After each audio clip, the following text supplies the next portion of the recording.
Hi everybody, MTG Openings back again. This time, one last pre-release weekend video for you. I purchased this Battle with Endurance sealed deck box after my pre-release was over. I figured I'd crack it on camera for you guys and see what's going on here. So, for those of you who didn't get to go to a pre-release, we'll go over quick what you guys get inside the boxes. You're going to get 4 packs of Dragons of Tarkir, 1 pack of Fate Reforged, and 1 seeded booster with Dragons of Tarkir cards geared towards your clan, your Dragon Lord. So in this case, Dromoka, I'm only going to get green and white cards. You get 4 uncommons instead of 3, and you get a promo rare in your colors. You can get the Dragon Lord. I think that's the only mythic you can get. All the rest are rares. And that's going to be, the seeded booster is going to be right here, and you'll see what rare I got. And you also get a cool spin down die. So this is your Dromoka card. It tells you about your Dragon Lord and a little bit about building a deck. It's kind of nice. This is your Dragon Fury scorecard. I actually got 22 points on my Dragon Fury. I was one of the only 2 people that actually get the 18 points to get the promo, so that's kind of fun. So there's our promo that we get to see. I'll go over that in a second. You get a cool spin down die with the breath weapon of your dragon, so that's kind of fun. Dromoka uses light, so this is gold and yellow spin down die. So I like that. That's kind of cool. Open the seeded booster first, and then the Fate Reforged pack. Our rare is Arasheen Foremost. It's 2 white and 1 for a 2/2 double striking human warrior, and whenever it attacks or comes into play, it gives another warrior double strike. So it's strong. It's not amazing, but it's good enough. I like it. You would definitely play it in your Dromoka deck. I got one of these in my Tarkir sealed deck. I didn't play white, even though I had 3 white rares, because I felt the double white on a bunch of my cards was too greedy, and like I said, I ended up getting 2nd place, so it worked out for me. We got a Shape of the Sands. Shape of the Sands, it's a green for an instant. Target creature gets +0/+5 and gains reach until end of turn. It's okay. Scale Guard Sentinels is an uncommon. We should have our 4 uncommons in a row here. Yep.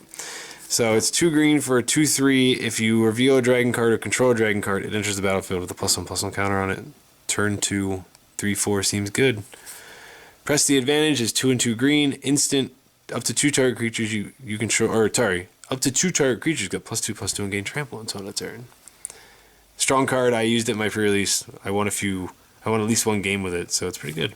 There's a Dragon Hunter, 1 white for a 2/1 human warrior. Protection from dragons. Dragon Hunter can block dragons as though it had reach.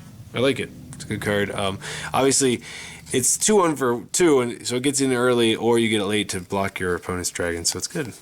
There's Assault Rogue Quartermasters. It's 2 and a green for a 1/1 human soldier. It enters the battlefield with 2 +1/+1 counters on it. You can pay 2 and a green and remove a +1/+1 counter from this and put it on another creature. So it's good. It helps move around those counters. If this is going to die, it makes combat a little tricky too. Obviously need the open mana, but it's still good. We got an Epic Confrontation. It's a green removal spell, 1 and a green sorcery. Target creature control gets +1/+2 until end of turn, and then it fights target creature you don't control. It's awesome. It's a good card. It's great. It helps. The +2 toughness helps you survive combat, help you survive the fight, maybe even go to combat with it. And it's only 2 to cast. Herald of Dromoka, 1 and a white for a 2/2 vigilance. Human warrior and other warriors you control have vigilance. It's great. It's a 2 to cast 2/2, and it's got all upside. Tread Upon, 1 and a green. +2/+2 and gains target creature gets +2/+2 and gains trample until end of turn. It's an instant. It helps you with combat. It helps you get damage through. Helps keep your guy alive if they try to kill it or something. It's good. I like it. I had 2 in my pre-release. It's fun. Lightwalker is 1 and a white, 2/1 human warrior, and it has +1. If it has a +1/+1 counter on it, it flies. So it's good. Turn 2 as a 2/1. It's good later on if you still haven't played. You can give it flying as well. Pinion Feast, 4 and a green, instant, destroy target creature with flying, and bolster 2. I guess this card's main deckable. I mean, Return to Earth is a card you play, so this probably is 2. It only costs 1 more, and it gives you another +2/+2. Champion of Arasheen is 3 and a white for a 3/2 lifelink human hound warrior. It's good. It's not great. It costs 4, but it trades a lot of 2 toughness guys, but it probably gives you 3 life. I like it. Dromoka Warrior is 1 and a white for a 3/1 human warrior. Yet again, warriors. I mean, Dromoka's thing is warriors. I mean, imagine these 2 together. Seems pretty good. So, I like them. Naturalize, destroy target artifact or enchantment for 1 and a green. Enduring Victory, another removal spell. It's 4 and a white, instant, destroy target attacking or blocking creature and bolster 1. I mean, it's pretty obvious when you have this card, but it's still good enough to play. I think you play it. I mean, there's so many cards that cost 5 or more in the set that having it in your hand isn't a big deal. And our last card is a Sandstep Scavenger, 4 and a green, 2/2, Hound Scout. And when it enters the battlefield, you bolster 2. You're paying 5 mana for 4 power. There's better things to do with 5 mana in green and in white too. He's playable if you need him, but I'm not a big fan. So we're gonna do the Fate Reforged pack next. Maybe we'll get us an Ugin. I highly doubt it, but that's okay. We're just gonna skim through these quick. Rakasha's Disdain, Gurmag Angler. So far, no green and white cards. Sultai Rune Mark. There's an Azan Rune Mark. That's okay. Avian Surveyor's good. Feral Krushock's fine. Lightning Shrieker's eh. There's an Archers of Karsi. That's, I mean, if you need it as a sideboard card. Smoldering Ifrit. There's a Light Form. That's a good card for a sealed deck. Shockmaw Dragon. Channel Harm's okay. Our rare is a Mardu Strike Leader. We got a foil Swiftwater Cliffs and a Bloodfell Caves. Well, you could splash some cards with those 2 lands, I guess, but it's fine. I mean, I guess you could go Abzan to your Mardu Strike Leader, but at least you're happy with the Light Form. So anyway, moving on. Our next pack of Dragons of Tarkir is another Champions of Ereshkigal. There's a Shambling Goblin, 1 black for a 1/1 zombie goblin. When it dies, target creature an opponent controls gets -1/-1 until end of turn. It's good. It's not first pickable, but it's good. I guess now in a sealed deck you're okay seeing that, but I mean, you'd rather see green-white cards, obviously. There's a Conifer Strider. It's a 5/1 hexproof for 4 for 3 and a white. 3 and a green, I mean. I'm not a fan of this card. He's an elemental. He dies easily in combat. I guess he trades, but he's going to kill anything. I mean, they're just going to block if they're 1 or 2 power guys, so not that great. Sidisi's Faithful is 1 blue for a 0/4 Naga Wizard. It's got Exploit. When Sidisi's Faithful exploits a creature, return target creature to its owner's hand. So at worst, it's a blue bounce target creature, so it's okay. Tormenting Voice is a reprint from Khans. I don't like that they reprinted it, but it's okay. And there is Nicol Bolas in that picture. Make a little cameo there, up there in the corner. It's an okay card. Keeper of the Lens. It's better than Lens of Clarity, but it's still not good. It's a 1 to cast 1/2 artifact creature golem, and you may look at face-down creatures you don't control. Reckless Imp. 2 and a black, 2/2 flying. It can't block, and it's got dash for 1 and a black. It's very good for an aggressive dash card, but yet again, you're hoping for green-white cards here, so it's all right. Ancient Carp is 4 and a blue for a 2/5 fish. That's all he does. I guess if you need another blue card, you play it. Otherwise, move along. There's a second Enduring Victory. Here's a Segmented Crotic. It's 5 and a green for a 6/5 insect with Megamorph for 6 and a green. This card would go in a deck for sure. You want some of that heavy beef for late game. Your opponent might have a dragon, but you have a 6/5 or a 7/6. Seems pretty good. Here's Kolagon's Monument. It's all the monument. There's a monument cycle for each of the dragon clans. It's 3 for an artifact that taps for a black or red. You can pay 4, a black and a red, and it becomes a 4/4 flying black-red dragon artifact creature until end of turn. So it's good to pump extra mana into late in the game, and it's good to move. I mean, I guess it can help you splash some stuff if you really want to splash. Or if it's on color, you obviously can play it too. I like it. I don't think they're great, but I think they're playable. Our next uncommon is Skywise Teachings. It's 3 and a blue for an enchantment. Whenever you cast a non-creature spell, you can pay 1 and a blue, and if you do, put a 2/2 blue Jin Monk creature token with flying onto the battlefield. This card's fine. I actually like it a lot. You need a deck with like with 10 spells probably, maybe not even counting this. Maybe you get a second one of these, who knows. If you really want to go to town with it. I hope to draft it. I also hope to draft Goblin Slide. I never did, so I'm not sure if I will. But it's okay. I mean, it doesn't really go in your sealed here, but it's okay. Foul-Tongue Invocation is 2 and a black for an instant. As an additional cost, you can reveal a dragon card from your hand. Target player sacrifices a creature, and then if you reveal a dragon or control one already, you gain 4 life. It's a removal spell. A lot of times you're going to play this turn 3 or 4 to get rid of their guy they just played. It's the only guy they have. It's fine. I mean, you can play that for sure. It's a removal spell. I like it. Our rare is Dragon Lord Kulagon. He's a mythic. He's 4, a red and a black. Flying haste. Other creatures you control have haste. He's a 6/5.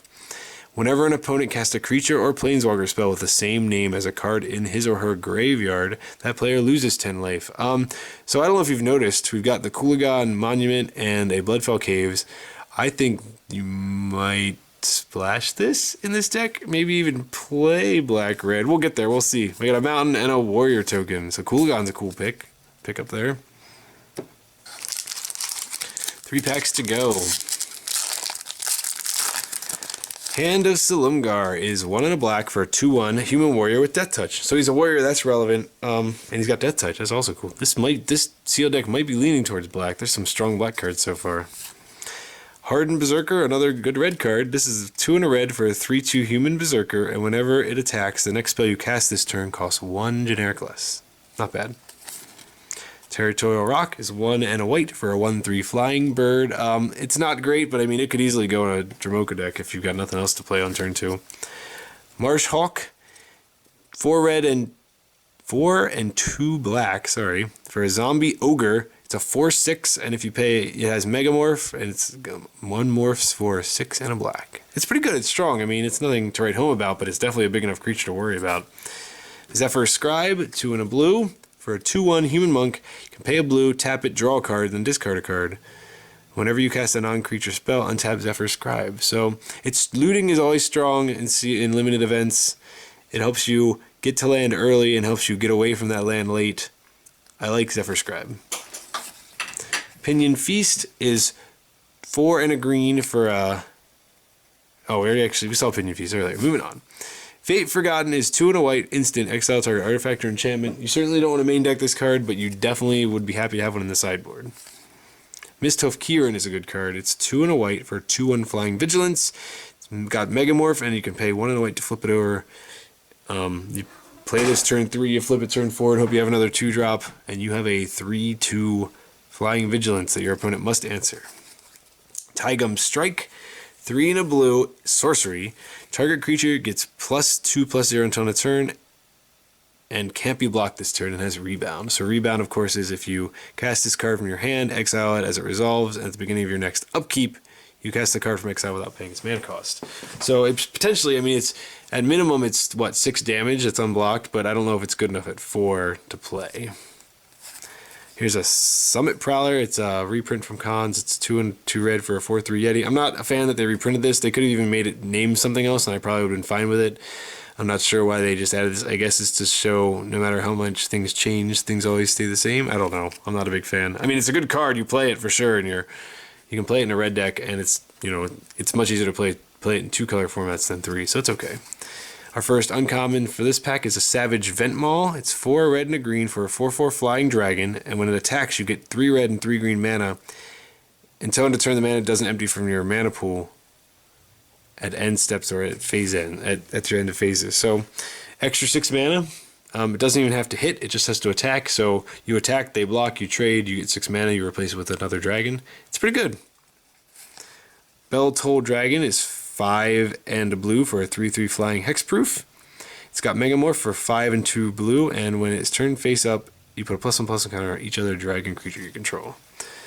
Our last uncommon is a Storm Rider Rig. I'm glad I didn't face off one of these in the pre-release. It seems pretty strong just to have 1 more power. It's 2 to cast, and the equipped creature has +1/+1. Whenever a creature enters the battlefield under your control, you may attach it to that creature. So, I mean, it's just giving your guys +1/+1. I like it. Our rare is an Ereshkigal Foremost. Well, so much for playing black-red, maybe. So Ereshkigal Foremost is just like our promo. It's a 2 and a white, 2/2 double strike, and whenever it enters the battlefield or attacks another target warrior creature you control gets double strike. Strong. Forest and a Djinn token. 2 packs to go here.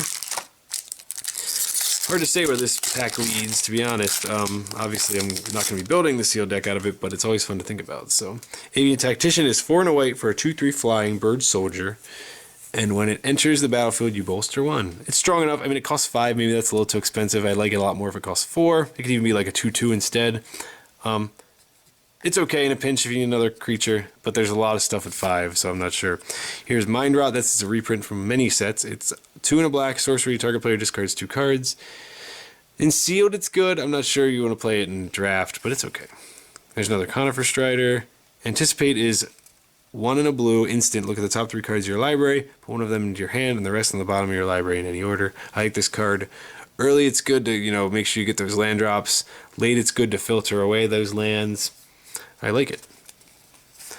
Dragon's Eye Sentry is 1 white for a 1/3 human monk with defender and first strike. I don't think you're playing this card, but it's okay. I mean, it's a 1/3. I mean, I don't like him very much. I can't really talk myself into saying he's any good. Revealing Winds is 2 and a green for an instant. Prevent all combat damage that would be dealt this turn, and you may look at face down creatures that are attacking or blocking. I don't like this card. I don't like any fog effects really. Winds of Calcima in Fate Reforged at least did a little bit more. This costs 1 more than that. If you're really itching to look at their morphs, I guess it's fine. But I mean, I'm not saying I won't ever lose this card, but I'm never playing it. Sarkhan's Rage is 4 and a red for an instant. It deals 5 damage to target creature or player. If you control no dragons, you also take 2 damage. It's a removal spell that costs 5. It's instant speed. You can also kill your opponent if they're at 5 out of nowhere. I like it. Vial Dragonfire is a 2-cast artifact. You can pay 2, tap it, sacrifice Vial Dragonfire, and deals 2 damage to target creature. In a pinch, it's a removal spell. I hope you don't have to play it, but I mean, you always might if you're in colors with little removal. Butcher's Glee is 2 and a black, instant. Target creature gets +3/+0 and gains lifelink until end of turn and regenerated. It's a very strong combat trick. It's not as strong as the one that gives +1/+2 and Death Touch for 1 black, but this card goes in your deck if you're playing black. Silumgar's Scorn is 2 blue, instant. As an additional cost to cast it, you can reveal a dragon card. It counters target spell unless its controller pays 1 more, or if you reveal a dragon card or control one, it just counters target spell. It's not strong. I guess it's a control card, but I'm not a big fan of it, so.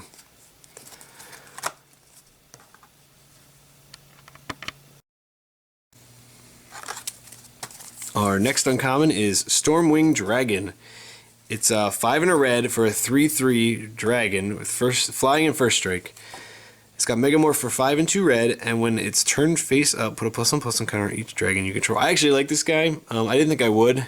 6 to cast 3/3 dragon isn't great, but if you wait, you can ambush a guy, so you can flip it over. You have a 4/4 first strike with flying, so it's killing a lot of stuff. I actually like him. We got a Scale Blessing. It's 3 and a white, instant.